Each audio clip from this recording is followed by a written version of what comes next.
جو رحمان اور رحیم ہے۔ یاسین نام آغاز ہی کے 2 حروف کو اس سورے کا نام قرار دیا گیا ہے۔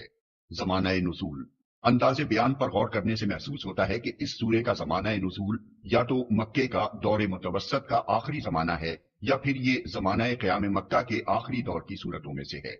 موضوع و مضمون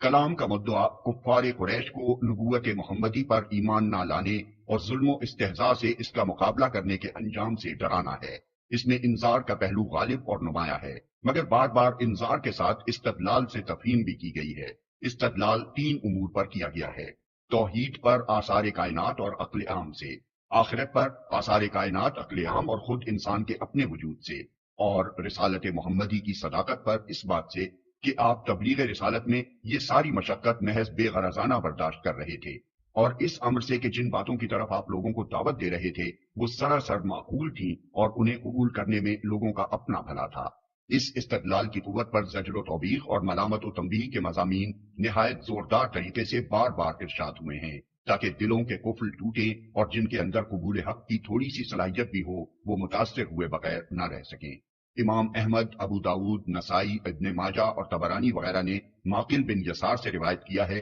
کہ نبی صلی اللہ علیہ وسلم نے فرمایا، یاسین قلب القرآن، یعنی یہ سورہ قرآن کا دل ہے۔ یہ اسی طرح کی تشبیہ ہے جس طرح سورہ فاتحہ کو ام القرآن فرمایا گیا ہے۔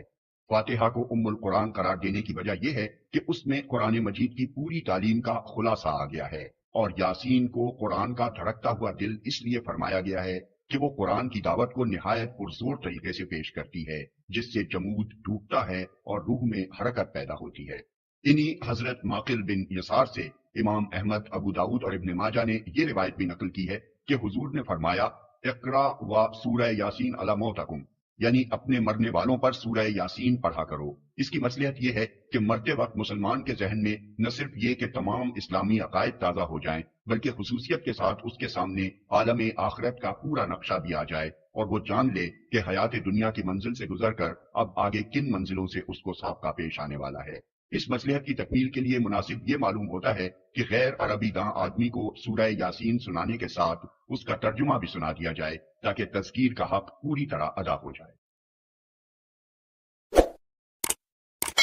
Like, share and subscribe for more videos.